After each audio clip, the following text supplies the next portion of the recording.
Hello, everyone. Hope everyone's doing well. I saw my buddy Murloc68 pick on a Viro that he won from Paola's drawing and everything, and I have these Walscos. I got this one in today. It's by Viro of Italy, and here's his bigger brother that I've already picked.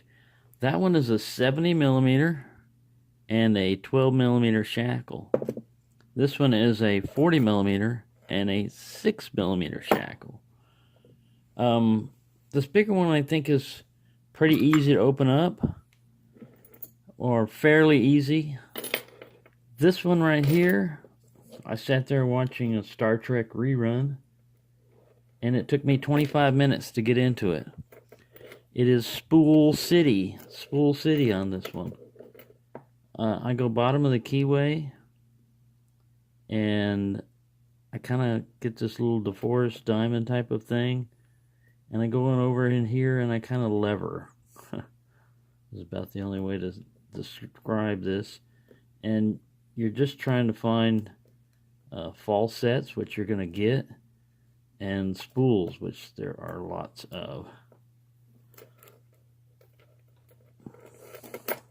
I don't know if you can see that. I want to make sure it's not in the vise. It's in hand. But yeah, it's a tough little padlock. They're pretty good when you have a well-designed lock. If you set one spool, other pins will fall down. Probably because it's out of sequence, out of true binding order sequence. That's my guess, is the reason why they fall back down. See, now I just got another spool set, which I was hoping was going to be an opening, but it just gave me a slight turn, and that's it. So we got somebody holding us up in here. We're going back in the back. The key is pretty damn flat on this one, which would mean it was probably be easy to rake, but I like single pin picking them first, or trying to, and then if they give me a bunch of problem, I try to find the faster way in. But single pin picking will tell you about spools and where they're at. You really don't get to feel with raking. And for me, it's the feel of the lock. Sometimes it's, alright, damn it, I'm going to get into you one way or another.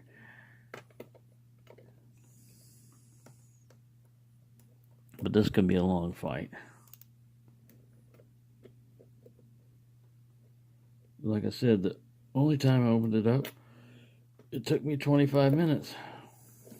And it was more than one spool. I kept running into a bunch of different spools. And I'd set one in the middle, and the one in the front would fall down. And I'd set the one in the front, and the one in the middle would fall down. And then I'd find another one further towards the back. Yeah. And that's just the way it goes.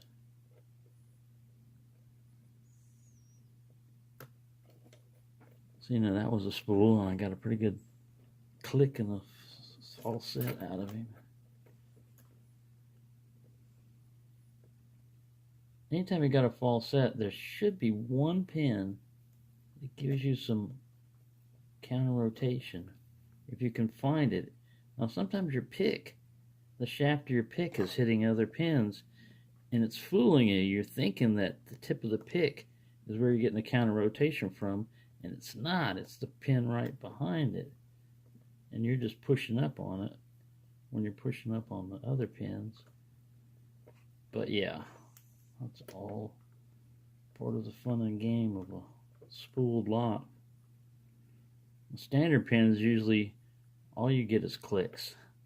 You don't get a whole lot of, sometimes you get a slight false set, but not like spools.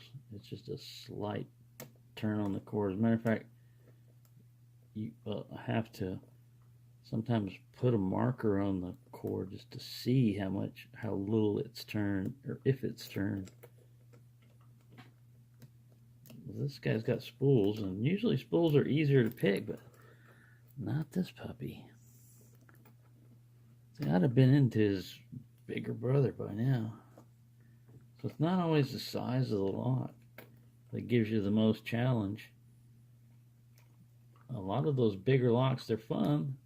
I like bigger locks. They're fun to collect and look at and everything. But sometimes they're easy. The keyways are wider. Some of them, like the guard padlock, it's just for show. You buy one and you've got a key for all of them. So you never know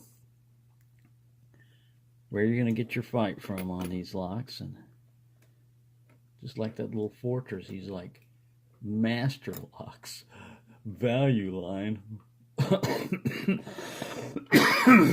Yeah. So, but it's one tough little lock, man. He puts up a hell of a fight.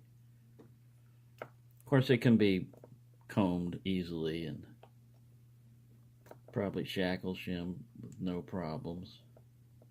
I got a spool back here on 4. I set him, but I lost all my fall set. Yeah, I just sat there watching Star Trek and fiddling around with this in my hand, and when it finally opened, I watched the clock when I started, and then I just watched the show basically and went by feel, like, oh, I'm in another spool. And that's the way it was. I go back and forth and back and forth. But it's a fun lock. All right, this is like 3. It's giving me some counter. I can feel it definitely. There we go. It was 3. The difficulty with bottom of the keyway tension is that when you're levering up, especially like this one on your pins, you're also pushing on your tension wrench. And with top of the keyway, whenever you feel some counter rotation, it's a spool usually. It's not you pushing on the tension wrench because it's not there. But when you're doing bottom of the keyway, you just have to discern between the two. But there you go. It's a tough little pick there. The little 40mm Walsco by Viro of Italy. It also has the hardened shackle printed on the lock, not the shackle itself. Very cool locks. Thank you for watching, and happy picking, everyone.